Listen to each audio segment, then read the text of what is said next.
ఎక్కడికి వెళ్తున్నారు? నా పేరు ఆకాష్. ఈ బర్త్డే పార్టీకి గెస్ట్గా వచ్చాను. ఫ్రెండ్స్ వినండి, ఈ బికారి గారిని చూడండి. సింగానియా సాబ్ బర్త్డేకి గెస్ట్ గా వచ్చాడంట.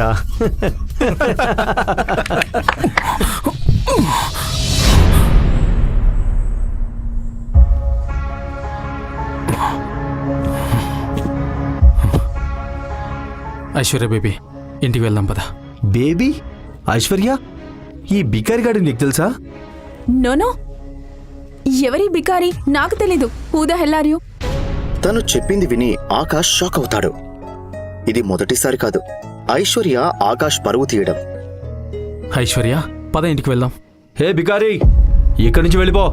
సెక్యూరిటీ, ఈ చెత్తను బయటపడేయండి. అంతా సెట్ అయింది అనుకునే లోపే బర్త్డే బాయ్ సింగానియా అక్కడికి వస్తాడు. ఆకాష్ వైపు అతని చూపు పడుతుంది. తన పార్టీలో ఆకాష్ ని చూసి షాక్ అవుతాడు. ఆకాష్ సింగ్ రైజదా? సార్, ఈ బర్త్డే పార్టీకి మీరు వచ్చారా? నేను నమ్మలేకపోతున్నాను. మీరు నా పార్టీకి వచ్చినందుకు నా జీవితం ధన్యమైంది. Please please please. ఇదంతా చూస్తున్న ఐశ్వర్య ఇంకా మిగతా వాళ్ళందరికీ చెమటలు పడతాయి. కాని ఆకాష్ ఏమీ మాట్లాడకుండా నిశ్శబ్దంగా అక్కడి నుండి బయటకు వెళ్తాడు. అతను బయటకు వెళ్లి ఐశ్వర్య కోసం వెయిట్ చేస్తూ ఉంటాడు. పార్టీ అయిపోగానే ఐశ్వర్య ఫుల్గా తాగి తూలుతూ బయటకు వస్తుంది.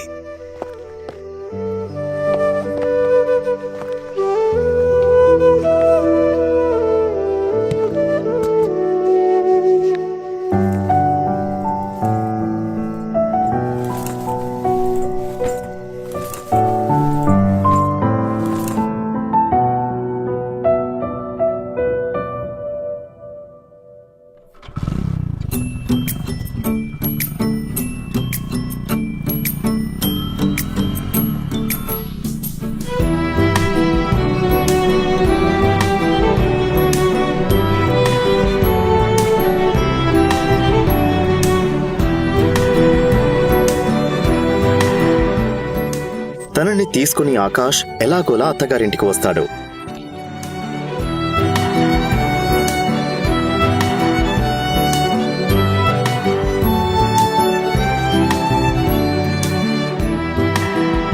ఆకాష్ అత్తగారింట్లో ఇల్లరికపు అల్లుడుగా వచ్చాడు. ఇంట్లో అందరూ తనని ఎగతాళి చేసేవారే.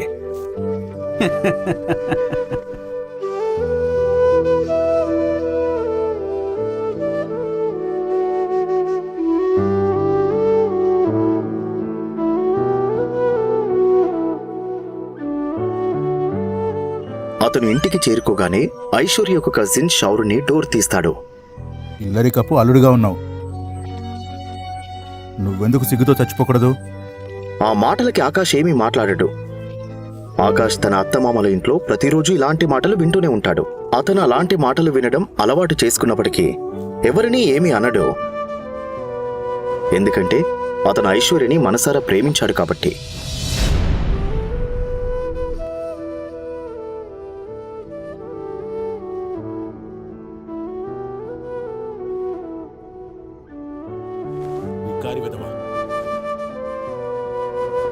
అతనికి ఒక బలమైన కారణముంది. అందుకే అతను ఇంతలా అవమానాలు భరిస్తూ జీవితాన్ని గడపాల్సి వస్తుంది.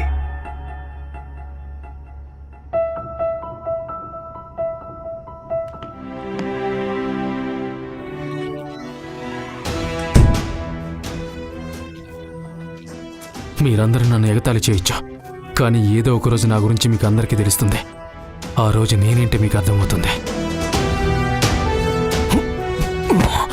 ఆకాష్ వెనుక దాగున్న నిజమేంటి అది ఎవరికీ తెలియదు. అలానే ఎందుకో ఆకాష్ కూడా ఎవరికీ చెప్పలేదు.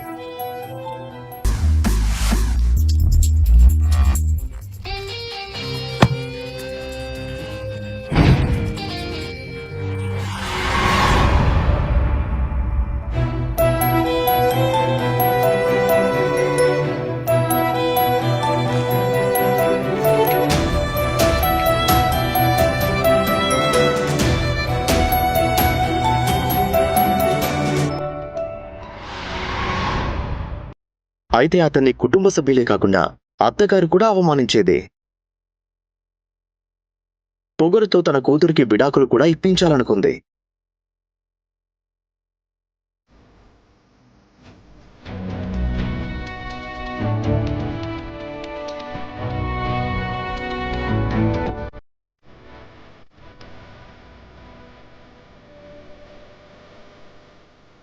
ఆకాష్, ఇప్పుడు మేము ఒకరిని కలవడానికి హోటల్కి వచ్చాం. నువ్వు నా భర్తవని ఎవరికి చెప్పకు. మా ఇంట్లో పనోడివని చెప్పు, సరేనా? ఐశ్వర్య, ఆకాష్, నీకు తెలుసు కదా లోపలున్నవారు ఎంత ధనవంతులో. నా భర్త ఇంత బిక్కారివాడని తెలిస్తే ఎంత అవమానంగా ఫీల్ అవుతారు. ఆకాష్ తన భార్య ఐశ్వర్య మాటలు విని సైలెంట్ అయిపోతాడు. ఐశ్వర్య తన బికారీ భర్త ఆకాష్ను అవమానించడం కొత్తేమీ కాదు. ఇంతకు ముందు చాలాసార్లు తనని అవమానించింది. ఐశ్వర్య మరియు తన కుటుంబం ఆకాష్ని చాతగాని వ్యక్తిగా చూస్తూ ఉంటారు. కానీ ఎవరూ ఏమన్నా ఆకాష్ వాటిని ఏం పట్టించుకోడు. ఎందుకంటే అతనికి తన భార్య ఐశ్వర్య అంటే చాలా ఇష్టం. ఇప్పుడు ఐశ్వర్య తన చిన్ననాటి ఫ్రెండ్ రూపల్తో కలిసి కొంతమంది రిచ్ ఫ్రెండ్స్ ని కలవడానికి హోటల్కి వెళ్తుండటంతో ఆమె ఆకాష్కి ఈ జాగ్రత్తలు చెప్తుంది. ఆకాష్, నీకు చివరిసారిగా చెప్తున్నాను, లోపల ఎలాంటి న్యూసెన్స్ క్రియేట్ చేయకు. సరే, నాకు అర్థమైంది. డబ్బుందని మదమెక్కిన ప్రేమ్ మల్హోత్రా, రాజ్ బేడి మరియు పరాస్ అగర్వాల్ లోపల కూర్చున్నారు. అక్కడ కూర్చుంది రూపల్కి ఫ్రెండే అయిన ఐశ్వర్య అందాన్ని చూసి మైమరిచిపోయారు. రూపల్ తనెవరు? ఇంత అందంగా ఉంది. ఇది నా best friend Aishwarya. Akash dress ని చూసిన పరాస్ అతన్ని చూసి ఎగతాళి చేస్తూ, తనతో వచ్చిన ఈ బికారిగాడెవడు? అప్పుడు ఆకాష్ ఇలా అంటాడు, సార్, నా పేరు ఆకాష్. ఓ, గుర్తొచ్చింది, ఐశ్వర్య గిల్. ఇతని పేరు ఆకాష్. ఇతనితో ఐశ్వర్య తండ్రి శేఖర్ గిల్ ఐశ్వర్య పెళ్లి చేశాడు. నేను చెప్పింది కరెక్టే కదా ఐశ్వర్య? అప్పుడు అక్కడున్న వాళ్ళందరికీ తెలుస్తుంది ఈ బికారిగాడు అందమైన ఐశ్వర్యకి మొగుడని. దీంతో ఐశ్వర్యని ఫ్లడ్ చేయాలనే కోరికని పక్కన పెట్టి ఆ ముగ్గురు ఆకాష్ పేదరికాన్ని ఎగతాళి చేయడం స్టార్ట్ చేశారు. చూడు ఆకాష్, నువ్వు బ్యాంకులో పనిచేస్తున్నావు అని విన్నాను. నీ జీతం ఎంత? ఈ ముగ్గురు కలిసి ఆకాష్ని ఆట పట్టిస్తూ అవమానిస్తూ ఉంటారు. 12,000 వస్తుంది. ఎంత? 12,000. అప్పుడప్పుడు బోనస్ వస్తే 15,000 కూడా వస్తాయి. మంచి శాలరీ. ఇది నా జ్యువెలరీ షాప్ అకౌంటెంట్కి ఇచ్చే దానిలో సగం. కానీ ఈ రోజుల్లో ఇది కూడా చాలా ఎక్కువే.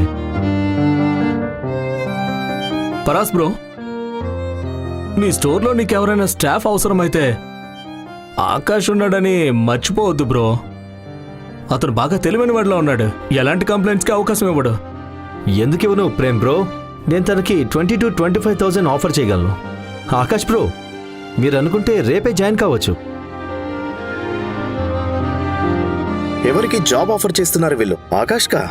ఆకాష్కి ఎవరు పిలిచి ఉద్యోగం ఇవ్వాల్సిన అవసరం లేదు. ఆ ముగ్గురిని కలిసి కొనగలిగే శక్తి తన దగ్గర ఉంది. ఈ విషయం ఐశ్వర్యకి మరియు ఆమె కుటుంబ సభ్యులకు కూడా తెలియదు. అయినా ఈ బికారి ఆకాష్ వెనుక దాగి ఉన్న అసలు రహస్యం ఏంటి? ఆ రహస్యం ఎవరికి తెలియకూడదు అనుకుంటున్న ఆకాష్ వాళ్ళు అంటున్న మాటలు వింటున్నా ఏమీ పట్టించుకోకుండా పరిస్థితిని అర్థం చేసుకుని ఇలా అంటాడు, thank you mister Agarwal. Me offer నాకు బాగా నచ్చింది. మీరు నా మీద చూపించిన కన్సర్న్కి నేను మీకు రుణపడి ఉంటాను.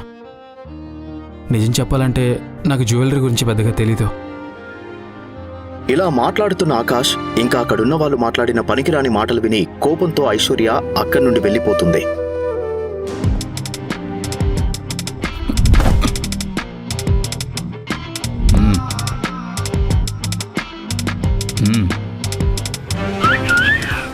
అక్కడ ఓ వ్యక్తి బాగా డ్రింక్ చేసి ఉంటాడు.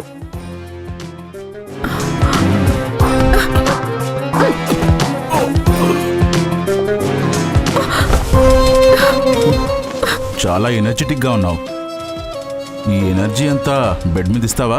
బాస్టర్డ్, నువ్వు నాతో ఇలా బిహేవ్ చేయడానికి నీకు ఎంత ధైర్యం? నా దారికి అడ్డు తప్పుకో. హే, ఆగు. ఏమన్నావు? నేను బాస్టర్డా? ఫస్ట్ నిన్ను నువ్వు చూసుకో. ఎక్కువ నకరాలు చేయకు. 10,000 ఇస్తాను, నాతో వచ్చాయి. నా చెయ్యి వదులు. ఐశ్వర్య కోపంతో ఆ వ్యక్తి చెంప పగలగొడుతుంది.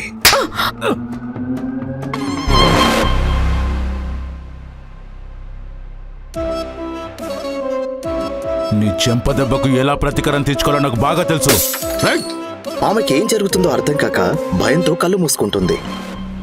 కానీ ఐశ్వర్యకి బాటిల్ తాకలేదు. ఇంతలో ఒక చెయ్యి వచ్చి ఆ బాటిలున్న చెయ్యిని పట్టుకుంది.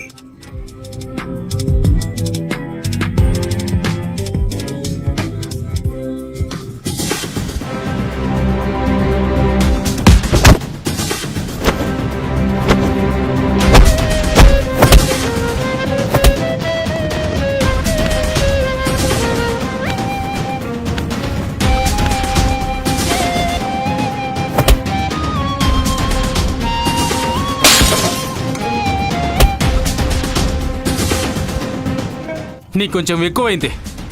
ఎంత ధైర్యం ఉంటే నా భార్యతో ఇలా బిహేవ్ చేస్తావు? తనకి క్షమాపణ చెప్పి మర్యాదగా ఇక్కడి నుంచి వెళ్ళిపో.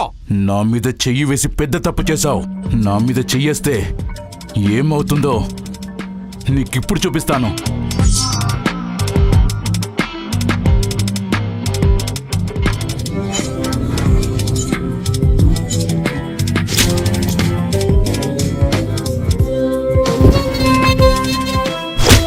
ఆకాష్ని అలా చూసి ఐశ్వర్య ఆశ్చర్యపోతుంది. తన కళ్ళను తానే నమ్మలేకపోతుంది. ప్రేమ్ మల్హోత్రా, రాజ్ బేడి జరిగింది విని అక్కడికి పరిగెత్తుకుంటూ వచ్చారు. ఈ బండోడు ఫుల్లుగా తాగి నేను ఒంటరిగా ఉన్నానని గమనించి నాతో మిస్బిహేవ్ చేయడానికి ట్రై చేశాడు. ఆ మాటతో ప్రేమ్ మల్హోత్రాకి విపరీతమైన కోపం వచ్చింది. ఈ సాకును అడ్డు పెట్టుకుని ఎలాగైనా ఐశ్వర్యని ఇంప్రెస్ చేసి దగ్గరవ్వాలనుకుంటాడు. ఈ విషయంలో పూర్తిగా క్రెడిట్ తనకే దక్కాలని నిర్ణయించుకున్నాడు.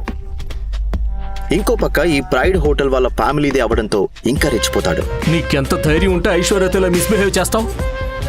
చెత్త వెధవా, నీ ప్రాణాలు తీస్తా.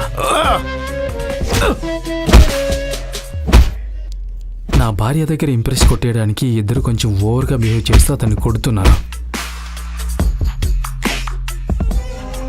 ఎందుకో వీణ్ణి చూస్తే మామూలు తాగుబోతు కాదనిపిస్తోంది. ప్రేమ్ మల్హోత్రా మరియు రాజ్ బేడి వారిని కొట్టడం ఆపకపోవడంతో ఆకాష్ వాళ్ళని ఆపడానికి ట్రై చేస్తాడు. ఆపండి, వాడికి ఆల్రెడీ శిక్ష పడింది.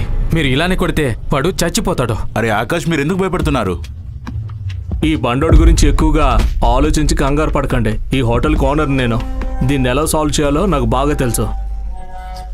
ఈ ఆకాష్ బిగ్గారిగాడే కాదు, నెంబర్ 1 పిరికోడు కూడా. ఐశ్వర్యకి ఆకాష్ పై కోపం వస్తుంది. ఐశ్వర్య ప్రేమ్ మల్హోత్రా మరియు రాజ్ బేడి వైపు చూస్తూ ఇలా అంటుంది. అతన్ని వదిలేయండి, ప్రాణాలు పోయేలా ఉన్నాయి. అరే ఆకాష్ భయ్యా, మీరు చాలానే భయపడుతున్నారు. నువ్వు మాతో ఉండు, నిన్ను ధైర్యవంతుని చేస్తాం. తనని ఇంతలా అవమానిస్తున్నా ఏం పట్టించుకోకుండా సిచ్యువేషన్ ని అర్థం చేసుకుని ఆకాష్ ఏమీ మాట్లాడకుండా ఉండిపోతాడు. కొంతమంది రౌడీలు లోపలికి రావడం గమనిస్తాడు ప్రేమ్ మల్హోత్రా. చూస్తుంటే వీడికి బుద్ధి మోకాల్లో కాదు అరికాల్లో ఉన్నట్టుంది. ఎంత కొట్టినా బుద్ధి రాలేదు. మరే పర్లేదు, నేను చూసుకుంటాను.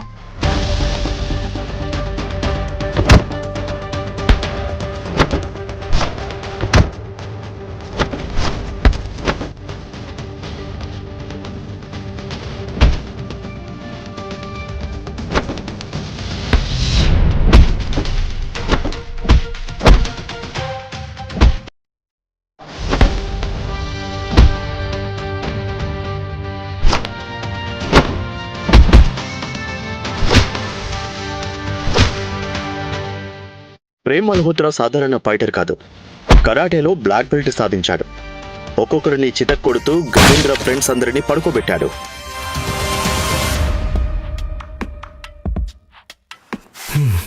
మీరందరూ రౌడీలని చెప్పుకోవడానికి సిగ్గులేదా? వావ్, నువ్వు చిరుతపులి బ్రో. మీరు చాలా బాగా ఫైట్ చేశారు. ఇప్పుడు ఇంకా మనకి రౌడీల నుండి ఏ ప్రాబ్లం ఉండదు. మిస్ ఐశ్వర్య, రూపల్, మీరిద్దరూ ఓకే కదా? ప్రేమ్ అడిగిన ప్రశ్నకి ఇద్దరు అవునన్నట్టు తల ఊపారు. ప్రేమ్ ఐశ్వర్య కళ్ళలో ఆశ్చర్యాన్ని చూడాలి అనుకున్నాడు. కానీ ఐశ్వర్య కళ్ళు తన భర్త ఆకాష్ వైపు ఉన్నాయి. కానీ తను రౌడీల వైపు చూస్తున్నాడు.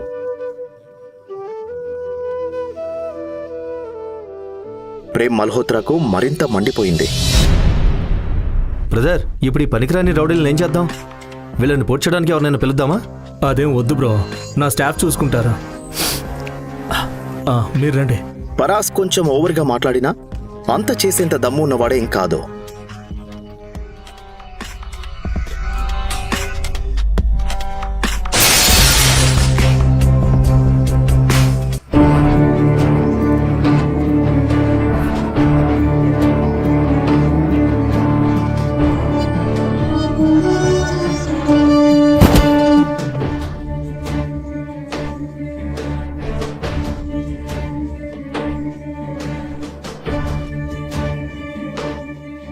అచ్చా, మీరంతా ధైర్యవంతులు అనుకుంటున్నారా? అలా అయితే నాతో కూడా ఫైట్ చేయండి. అవును, అయినా నేనెందుకు భయపడతాను? మీ అందరితో ఫైట్ చేయడం నాకు ఇష్టమైన ఆట. కానీ ప్రేమ్ మల్హోత్రాకి తెలియదు తన ముందు నిలబడి ఉన్న వ్యక్తి ఎవరో అని. తనని చూడగానే ప్రేమ్ మల్హోత్రా మాట్లాడడం మానేశాడు. ఎందుకంటే అతని ముందు నిలబడి ఉన్న వ్యక్తి సాధారణ రౌడీ కాదు, విక్కీబాయ్.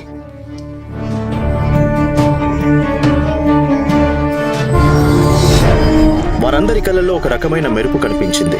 విక్కీబాయ్ని చూసి ప్రేమ్తో పాటు అక్కడున్న వాళ్ళందరి కళ్ళల్లో భయం కనిపించింది. వాళ్ళు ముగ్గురు ధనవంతుల ఫ్యామిలీస్ విక్కీబాయ్కి భయపడి నెల నెల మామూలు పంపిస్తారు. ఈ రోజు అదే విక్కీబాయ్తో శత్రుత్వం పెట్టుకున్నారు. ఇప్పుడు నాతో సవాల్ చేసింది ఎవరు? బ్రదర్, మేము సరదాగా మాట్లాడడం, మీరు మా ముందున్నారని నాకు తెలీదు. దయచేసి మమ్మల్ని క్షమించండి. ఓ, మీరు జోక్ చేశారా? పర్వాలేదు, అలానే జోక్ చేద్దాం.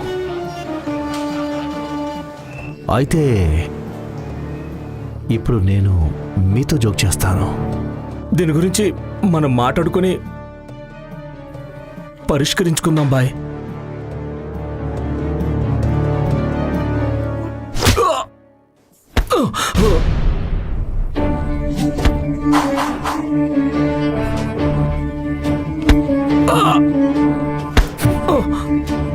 నా జోక్ నీకు నచ్చిందా? బ్లాక్ బెల్ట్ ఫైటర్ ప్రేమ్ నేలపై పడుకొని గట్టిగా అరవడం మొదలుపెట్టాడు. పరాస్ మరియు రాజ్ బేడి తమ కళ్ళను నమ్మలేకపోయారు. నవ్వు! భయంతో విక్కీబాయ్ కాళ్ళు పట్టుకున్నారు. నవ్వు!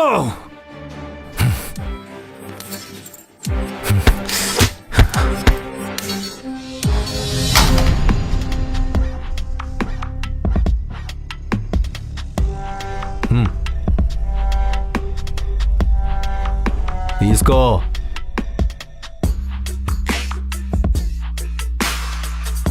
లేచేయ్.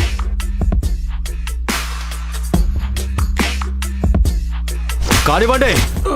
ముగ్గురు ఫ్లోర్ పై పడుకుని గట్టిగా అరుస్తున్నారు. అది చూసి అక్కడున్న రూపల్, ఐశ్వర్య భయపడిపోయారు. వాళ్ళ ఇద్దరికి ఏం అర్థం అవ్వట్లేదు. ఈ ముగ్గురి వల్ల పెద్ద సమస్యలో ఇరుక్కున్నా అనుకుంటుంది ఐశ్వర్య. మరోవైపు విక్కీబాయ్ ఈ తమాషా చూసి చాలా ఎంజాయ్ చేస్తున్నాడు. నేను అనుకున్నా ఈ బండ్రుడు మామూలు తాగుబోతు కాదని, కానీ వీడి వెనక విక్కీబాయ్ ఉంటాడని నేను అస్సలు ఊహించలేదు. వాడు ఐశ్వర్యతో మిస్బిహేవ్ చేయకుండా ఉండుంటే నేను అస్సలు జోక్యం చేసుకునేవాడిని కాదు. విక్కీబాయ్ ఈ ముగ్గురిపై దృష్టి పెట్టలేదు. వాళ్ళ ముగ్గురిని వేస్ట్ ఫెలోస్ లా చూస్తూ, ఒక్క నిమిషం వినండి. వీడి చేతులు కాళ్ళు విరిచేయండి. ఇంకా వీడు తన నాలుకను అదుపులో పెట్టుకోకపోతే వీడి మెడ కూడా విరిచేయండి. విరిచేసి నా తరపున వీడి బాబుకి 2 కోట్ల రూపాయలు పంపండి.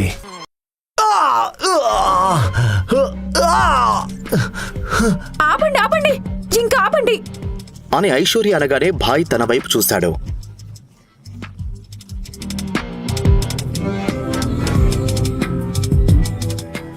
ఆకాష్ రైజాదా?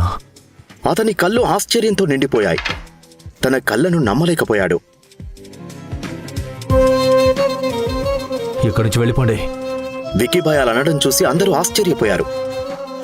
విక్కీబాయ్కి ఆకాష్ ముందే తెలుసా? నిజంగా ఆకాష్ కోట్లకి అధిపత?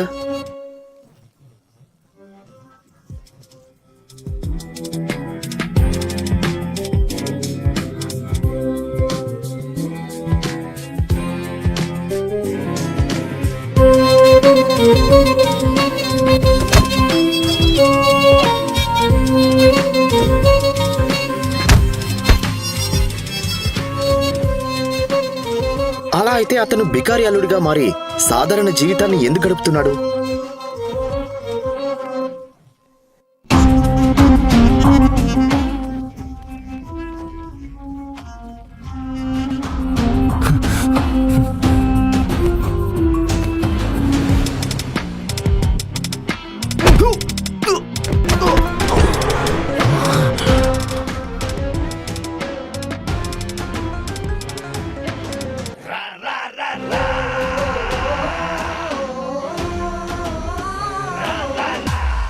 ఈ ప్రశ్నలన్నింటికీ సమాధానం కోసం ఈ క్రింద ఇచ్చిన లింక్ పై క్లిక్ చేసి పాకెట్ ఎఫ్ఎం యాప్ ను ఇన్స్టాల్ చేయండి.